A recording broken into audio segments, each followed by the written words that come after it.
Salut tout le monde, aujourd'hui je vous présente 3 recettes spéciales apéro-dînatoire composées spécialement de scones parce que j'adore ça en ce moment, c'est ma recette du moment. Donc la première recette est composée de scones en forme de bâtonnet avec 2 sauces à base d'avocat et l'autre de courgettes. Donc pour commencer, je coupe l'avocat en 2, puis je recoupe en dés. Je récupère tout l'avocat dans un bol. Je rajoute du citron vert en fonction de la dose, c'est l'équivalent d'une cuillère.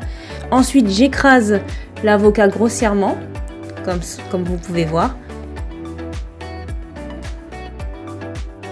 Je prends des tomates cerises que je coupe en quart, que je rajoute ensuite à ma préparation d'avocat. J'assaisonne avec de l'ail et du poivre, je rajoute du persil, puis je termine avec du piment d'Espelette et je remue à nouveau. Ensuite, je goûte pour voir si l'assaisonnement reste correct. Moi, j'aime bien que ça soit bien épicé et puis tout simplement, je mets ça dans un petit ramequin. Ensuite, pour la deuxième sauce à base de courgettes, je les fais cuire 10 à 15 minutes environ jusqu'à ce que j'obtienne une texture plus ou moins fondante. Après les avoir fait égoutter, je les ajoute au mixeur, puis je commence à les assaisonner avec du persil, ail et poivre et ensuite je termine par le sel. J'aurais dû commencer par là d'ailleurs. Je termine avec le yaourt grec et enfin je mixe tout ça jusqu'à obtenir une sauce onctueuse. Là, je rajoute de la purée de piment, mais c'est une option, vous n'êtes pas obligé de le faire, c'est très bon aussi sans. Passons à la préparation de la pâte à scones. Je commence tout d'abord par la farine et la levure que je mélange. Vous pouvez utiliser n'importe quelle farine. En général, j'utilise la farine de blé de chez Carrefour Bio, mais toutes les autres farines s'adaptent très bien à la pâte à scones. Ensuite, je mets l'huile de coco que je fais fondre au micro-ondes et que je rajoute à ma préparation. Je remue bien tout ça afin que la farine, la levure avec l'huile de coco ne forme plus qu'un, donc une préparation bien homogène. Je rajoute mon lait d'amande, mais vous pouvez choisir un autre lait végétal ou tout simplement du lait demi-écrémé. Je remets bien tout ça afin de former une pâte homogène et pas trop collante. Puis je commence à préparer mes scones en forme de bâtonnet. Si vous gérez, la préparation permet de faire environ 12 bâtonnets, si vous gérez. Enfin, badigeonnez les bâtonnets avec le lait végétal que vous aurez choisi avant pour la préparation, afin qu'ils soient bien dorés. Je les enfourne enfin à chaleur tournante, environ 210 degrés, pendant 15 minutes. Et voilà, la première recette est prête à être dégustée.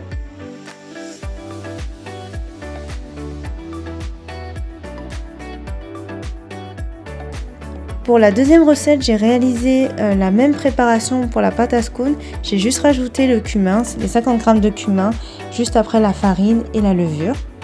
Une fois la pâte prête, je lui donne quelques petits coups de poing pour qu'elle puisse bien s'aplatir. Et ensuite, je la coupe en plusieurs parts, en général en 6 parts.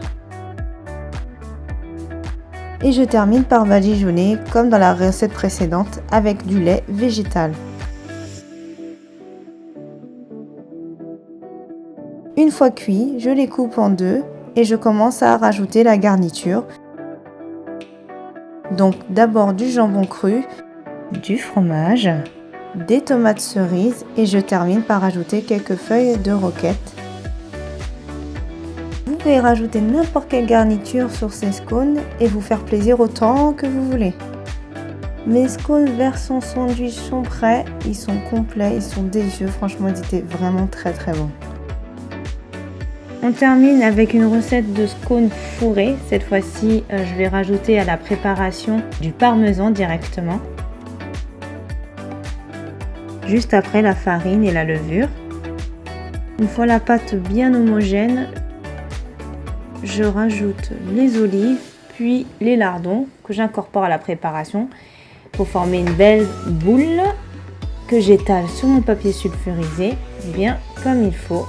Jusqu'à former un disque avec une épaisseur d'environ d'1 cm. Puis je les découpe en 6 parts. Vraiment cette recette me fait penser au cake lardon olive. Vous pouvez remplacer les lardons par des allumettes de bacon pour que la recette soit un peu plus healthy. Et puis vous enfournez tout ça au four, encore une fois, pendant 15 minutes. Et voilà, la dernière recette était aussi délicieuse que les deux autres. J'espère que cette vidéo vous aura plu. En tout cas, moi j'ai kiffé réaliser ces 3 recettes apéro dînatoire avec des scones. N'hésitez pas à commenter et à me donner votre avis sur ces 3 recettes, à liker la vidéo et à vous abonner. À très bientôt.